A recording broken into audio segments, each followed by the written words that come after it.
General फैज़ हमीद की गिरफ्तारी से लेकर अब तक की जनरल फैज़ हमीद के बारे में जो सबसे बड़ी खबर सामने आई है वो खबर ये है कि अब बाकायदा तौर के ऊपर इसहाक डार ने भी ये कहना शुरू कर दिया है कि मैं भी जनरल रिटायर्ड फैज़ हमीद के मुतासरीन में शामिल हूँ। यानी कि इससे पहले तो सिविल हुकाम की जानिब से, यानी कि अगर सिविल साइड से देखा जाए तो उनके ऊपर सिर्फ एक ही सोसाइटी, हाउसिंग सोसाइटी का केस चल रहा था कि जी हाउसिंग सोसाइटी के अंदर जनरल फैज़ थे, उन्होंने जो अपने अख्तियारात थे उनका नाजायज़ इस्तेमाल किया था। मगर अब तो जो इसहाक डार हैं वो भी बाकायदा तौर के ऊपर ये कहते नज़र आ रहे हैं कि जी मुझे भी बहुत सारे खदशात थे, मुझे भी बहुत सारी जो परेशानियां थी, मैं भी मुतासरीन में शामिल हूँ। जो मुतासरीन यानी कि जनरल फैज़ के थे, जो जनरल फैज़ से मुतासर होते रहे लोग, उनके अंदर मैं भी शामिल हूँ। अब इस हवाले से नाज़रीन गिरामी जो सबसे अहम बात है वो ये है कि अगर इस तरह आस्ता आस्ता गवाहियाँ सामने आना शुरू हो गई, आस्ता आस्ता जो लोग हैं वो इस तरह सामने आना शुरू हुए कि जी हमारे साथ भी ये हुआ था, हमारे साथ भी ये हुआ था, और डेफिनेटली देखिए जब लोग इस तरह से सामने आते हैं तो मामलात जो होते हैं वो जिस शख्स के खिलाफ आ रहे होते हैं उसके खिलाफ मामलात जो होते हैं वो और भी ज़्यादा गंभीर हो जाते हैं, और उसके लिए जो पेचीदगियाँ हैं, मुश्किलात हैं, जो टेंशन है वो बढ़ना शुरू हो जाती है। और जनरल फैज़ जो हैं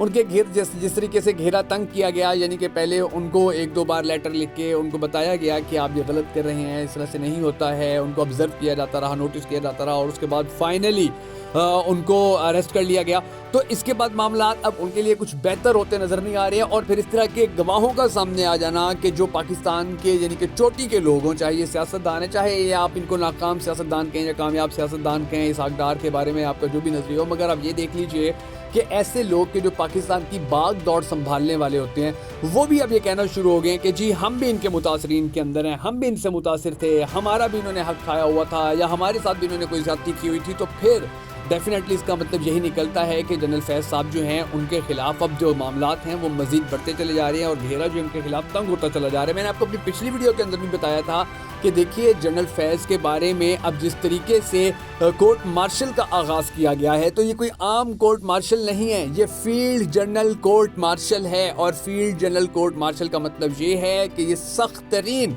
यानी कि इसके अंदर बचने के चांसेस एक तो इंतहाई कम, उसके ऊपर से जो एलिगेशंस होते हैं, जो इल्ज़ामात होते हैं वो ऐसे होते हैं कि जिस तरह किसी ने यानी कि बहुत ही ज़्यादा कोई घिनौना काम कर दिया हो या जिसने एक पाकिस्तान से गद्दारी करना शुरू कर दी हो, तो उसके खिलाफ फिर ये फील्ड जनरल कोर्ट मार्शल की कार्रवाई का आगाज़ करती है फ़ौज। और ये माजी के अंदर भी हमने देखा है कि किस तरीके से जो बड़े बड़े अफसरान थे उनको सज़ाएं भी दे दी गई थी फ़ौज के अंदर, और उनके जो यानी कि उनके ऊपर इल्ज़ामात थे फिर वो भी साबित हो गए थे। और फिर फ़ौजी अदालतें कोई हमारी सिविल अदालतें जैसी तो होती हैं कि झूठी गवाही चल जाएगी या झूठी वीडियो चल जाएगी, झूठी तस्वीर चल जाएगी या झूठी कसम चल जाएगी। वहाँ तो हर चीज़ जो होती है अथेंटिक होती है, वो तो बिल्कुल जो खुल्ला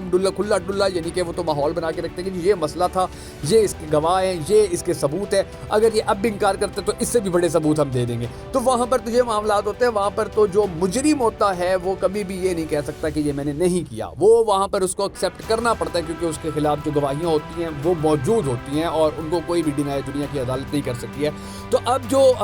जिस तरीके से लोग सामने आना शुरू हुए हैं और अब जिस तरीके से इसहाक डार ने ये बयान दिया है, तो इस वाले जो खबर सामने है उसके अंदर बताया गया कि नायब वज़ीर आज़म इसहाक डार ने कहा है कि मैं भी जनरल रिटायर्ड फैज़ हमीद के मुतासरीन में शामिल हूँ। जनरल फैज़ के मामले में इसहाक डार ने रद्द-ए-अमल का इज़हार करते हुए कहा कि अल्लाह ताला की तरफ से एक मौजज़ा था, इस मौजज़े पर हैरान हूँ। उन्होंने कहा कि पहली मरतबा इस तरह की चीज़ें हुई हैं, ये 2011 का प्रोजेक्ट था जिसका इख्तिताम हुआ। नायब वज़ीर आज़म ने कहा कि 2014 का धरना भी नाकाम और मुईशत भी ख़राब हुई, हम आज तक इसके नुकसान भुगत रहे हैं। इसहाक डार ने कहा कि जनरल फैज़ ने अक्टूबर में मुझसे भी माफ़ी मांगी थी। उन्होंने कहा कि मैं भी जनरल फैज़ के मुतासरीन के अंदर शामिल हूँ। अब अंदाज़ा लगा लीजिए, यानी कि इसी तरह फिर अगर खुदा न खास्ता कल कोई और बड़ी शख्सियत सामने आती है या और मामलात जो है इस तरह के और खबरें इस तरह की देखने को मिलती है, तो फिर जो चीज़ें हैं वो ऐसी सीमत में जाएंगी कि शायद फिर जहाँ पर पाकिस्तानी कौम को बहुत बड़ा सरप्राइज़ मिल जाए। अब देखना ये कि आने वाला वक्त पाकिस्तान के लिए कैसा होता है। अगर आपको हमारी वीडियो पसंद आई हो तो हमें सपोर्ट करने के लिए इस वीडियो को लाइक और शेयर ज़रूर कर दीजिएगा।